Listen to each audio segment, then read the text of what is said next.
제 145편 다윗의 찬송시.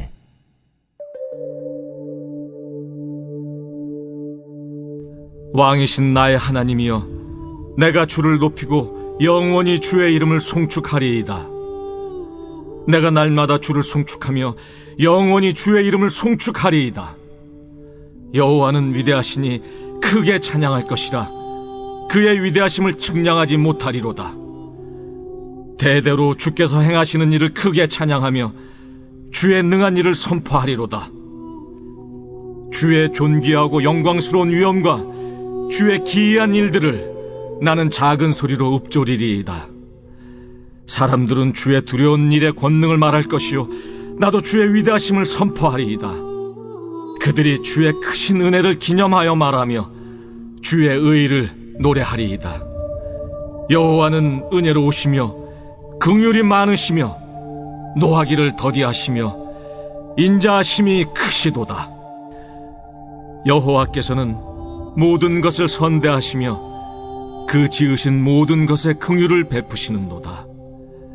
여호와여, 주께서 지으신 모든 것들이 주께 감사하며 주의 성도들이 주를 송축하리이다.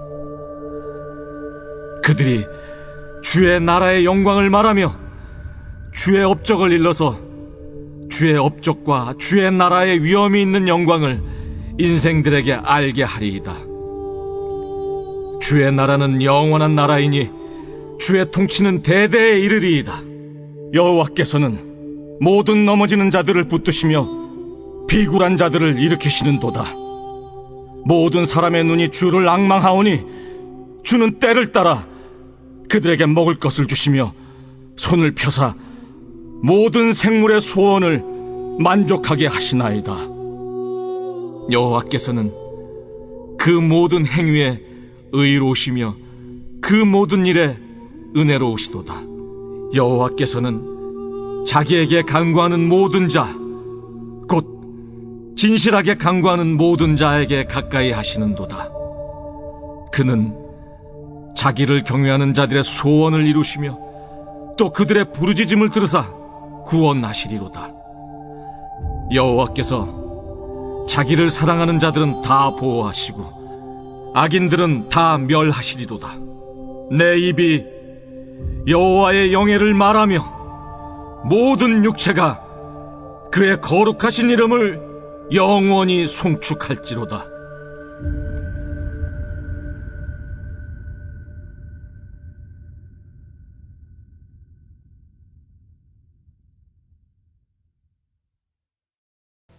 오늘은 시편 145편의 말씀을 가지고 함께 은혜를 나누겠습니다.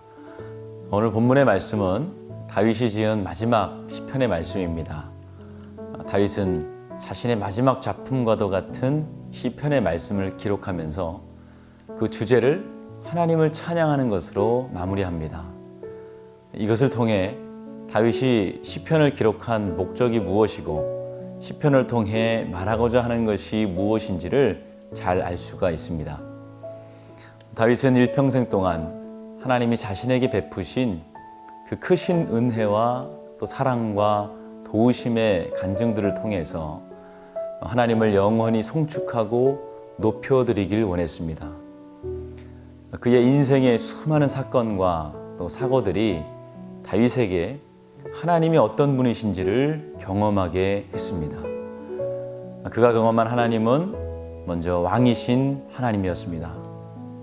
본문 1절에서 다윗은 이 하나님을 향해서 왕이신 나의 하나님이여 내가 주를 높이고 영원히 주의 이름을 송축하리이다 라고 고백을 합니다. 다윗은 하나님을 왕과 주로 고백합니다. 우리가 잘 알듯이 다윗은 이스라엘의 왕이었습니다. 이스라엘에 수많은 왕들이 있었지만 다윗은 가장 많은 존경과 또 찬양을 받은 왕이었습니다. 그야말로 왕 중의 왕이었습니다.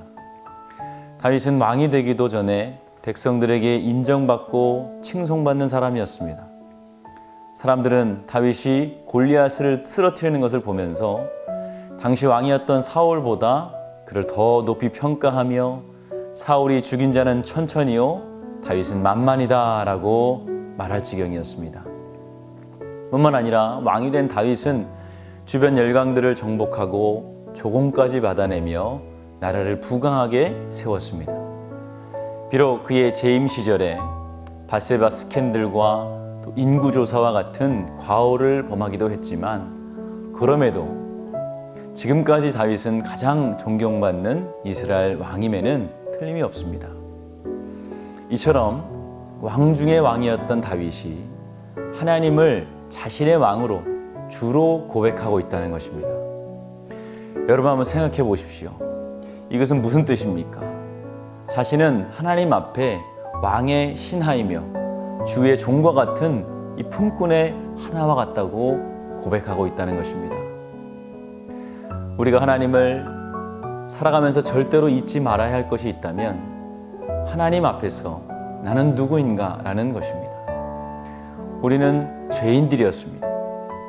예수님의 보혈의 공로가 아니고선 용서받을 수 없는 사형 선고받은 자들이었다는 것입니다.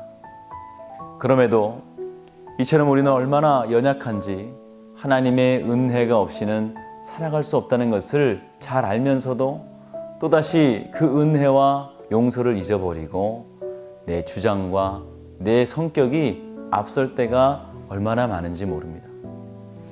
그럼에도 하나님은 우리를 사랑하셔서 또다시 용서하시고 오래 참으시는 분이십니다.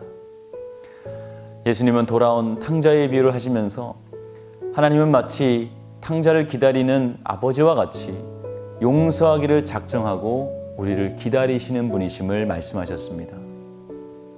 그를 위해서 살찐 송아지를 잡으시고 잔치를 베푸십니다. 이것이 하나님의 용서의 은혜입니다. 그 용서를 받은 아들의 고백을 한번 보십시오. 누가복음 말씀에 지금부터는 아버지의 아들이라 일컬음을 감당하지 못하겠나이다. 나는 품꾼의 하나로 여기소서라고 고백하고 있습니다. 바로 이것이 용서받은 자의 고백입니다. 은혜받은 자의 고백인 것입니다. 내가 아버지의 아들로서 자격이 없지만 아들 삼아주신 것을 늘 기억하고 있는 것입니다. 성경에 기록되진 않았지만 탕자 이후의 삶이 어떠했겠습니까? 이후에 아들로서 누리는 모든 것을 은혜로 여겼을 것이 분명합니다. 또다시 마음속에 불평이 생기고 아버지에게 서운한 마음이 들 때마다 그는 이렇게 생각했을 겁니다. 나는 아버지의 아들로서 불릴 자격이 없는 사람이야. 나는 품꾼의 하나일 뿐이야. 다윗은 자신이 살아온 날들을 시편에 기록하는 마지막 글에서 자신을 하인과 종으로 고백합니다. 사랑하는 성도 여러분, 하나님의 은혜를 잊어버리지 마시기 바랍니다. 그리고 오늘 하나님께서 나에게 주실 은혜가 분명히 있음을 믿으시길 바랍니다. 날마다 내가 받은 은혜를 기억하고 감사함으로 하나님께서 나를 위해서 쌓아두신 더 많은 축복을 받아 누리시는 저와 여러분들이 되시기를 주님의 이름으로 축원합니다. 기도하겠습니다. 특별히 오늘부터 기도하실 때 요일마다 공동 기도 제목을 정하고 합심하여 기도하기를 원합니다. 함께 기도 제목을 읽고 합심하여 기도한 후에 각자 구할 것을 하나님께 구하시기를 바랍니다. 월요일 공동 기도 제목을 함께 읽겠습니다. 시작. 나라와 민족을 위해서 기도합니다. 이 땅의 영적인 회복과 자유민주주의를 위해서 기도합니다. 아멘. 기도하겠습니다. 좋으신 아버지 하나님, 은혜와 사랑을 감사합니다. 오늘도 말씀을 통하여서 우리에게 귀한 것을 주심을 감사합니다. 하나님이 우리의 왕이시오 주인 되심을 잊지 않도록 도와주시옵소서. 늘 하나님의 은혜 가운데 살아가는 주의 성도들 될 수 있도록 주여 축복하여 주시옵소서. 특별히 오늘 공동으로 기도할 때에 이 나라와 민족을 위해서 기도합니다. 이 땅에 세워주신 하나님의 복으로 주신 자유민주주의가 하나님 훼손되지 않게 하여 주시며 이 땅의 모든 그리스도인들이 하나님 앞에 자유롭게 나와 예배하고 또 찬양할 수 있도록 주여 모든 환경을 조성하여 주시옵소서. 하나님 교회를 주님께서 축복하심을 믿습니다. 어려운 시기에 있으나 하나님께서 하루속히 성도들 함께 모여 예배할 수 있는 날을 허락하여 주시며 특별히 성도들의 가정과 건강을 책임져 주셔서 단 한 사람도 코로나 확진자가 나오지 않도록 도와주시며 이 어려운 시기에 하나님 경제적으로 물질적으로 어려움 당하지 않도록 특별히 영적으로 고갈되지 않도록 성령님 늘 함께하여 주시옵소서. 다음 세대를 위해서 기도합니다. 우리 아이들 어려서부터 주님의 말씀을 듣고 깨닫고 또 하나님 주님을 사랑하는 법을 배울 수 있도록 주여 도와 주시옵소서. 어디에 있든지 하나님을 의지하게 하시며 다윗과 같이 용맹하고 믿음으로 살아갈 수 있는 우리의 자녀들 될 수 있도록 도와 주시옵소서. 하나님, 우리 담임 목사님 늘 함께하여 주셔서 하시는 사역마다 성령 앞서 운행하여 주시며 말씀을 전하시고 기도하실 때마다 성령이 하시는 역사가 놀랍도록 일어나게 하여 주시옵소서. 또 하나님, 환자들 위해서 기도합니다. 아프신 분들 주님께서 일일이 안수하여 주셔서 깨끗하게 나음을 얻게 하여 주시며 하나님 강건케 하여 주시옵소서. 예수님의 이름으로 축복하며 기도하였습니다. 아멘.